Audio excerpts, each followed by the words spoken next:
What's up, guys? Today on Bad Luck Garage we are working on a newer model vehicle. We've got a 2005 Ford Explorer here. We're going to be replacing the right front wheel bearing. It's got a pretty bad roar going down the highway, so let's get to it.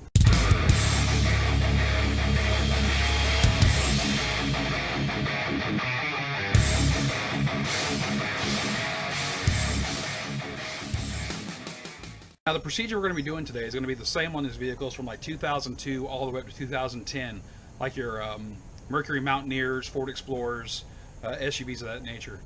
So sit back, relax, check this out. All right guys, first things first, once we get your vehicle jacked up, definitely want to use a safety stand. Safety first. We're going to take our 19mm socket on our impact gun and remove the lug nuts.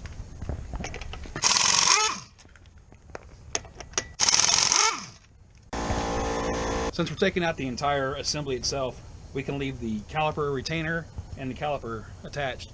Just remove the two 18mm nuts on the back of the spindle here.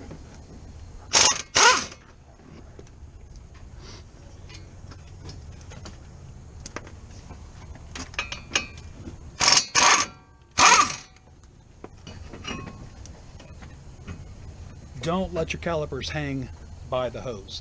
That causes internal damage and you'll have premature failure of these brake hoses. Now you just remove your rotor. Here's your ABS wire. You're gonna want to go right up in here to where the connector is, right here up underneath the hood, right behind your water bottle, and you'll find the wires for your ABS connector. Just squeeze the clip, remove it, let it go. Okay guys, there's 3 retaining bolts that hold this wheel bearing in place. Just take your impact, remove these 3 bolts. Grab a hold of your old assembly and just pop it right out. Here's your new wheel bearing assembly. It comes with your new ABS wire and new retaining hardware. It gave us new caliper bolts and everything. Cool. Okay, once you get everything apart, let's take a shop rag, clean out all this dirt and debris in here.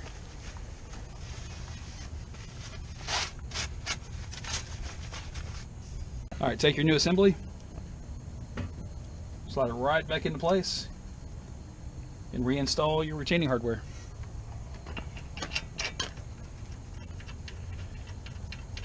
In this instance, these should probably be torqued to a specification, but here at Bad Luck Garage, we use the 1, 2, or 3 Ugga-Dugga method.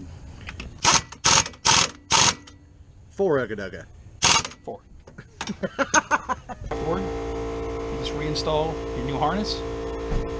Flip it back into his little spot here in the spindle. Clip them back into the retainers here. And you just take your new harness and reattach it back to your factory connector.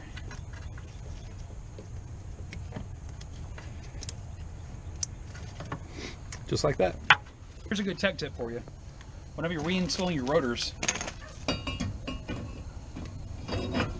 they have a tendency to flop around, kind of fight you if you're trying to put everything back together. Just take one of your lug nuts, turn it upside down, screw it on there. It'll hold your rotor in place while you reassemble your caliper. Slide your caliper right back into position. Reinstall the attaching hardware.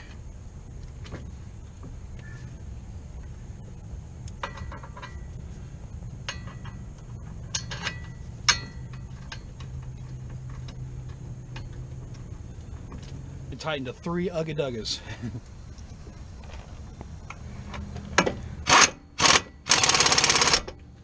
Do with your old hardware is throw it in your toolbox, and next time when your friends come over, stash a couple of these on your work cart, and whenever they're not looking, take it and just throw it over your shoulder.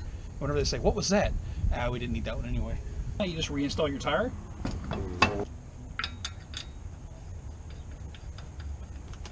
Never use an impact to put your lug studs back on.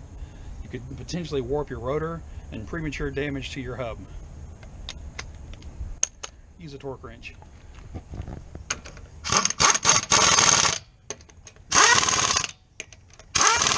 Install your center cap.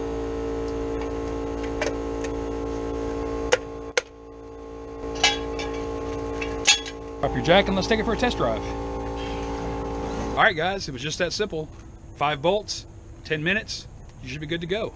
Another quality job by Bad Luck Garage. And as always, Remember, click like and subscribe. And we'll see you next time on Bad Luck Garage.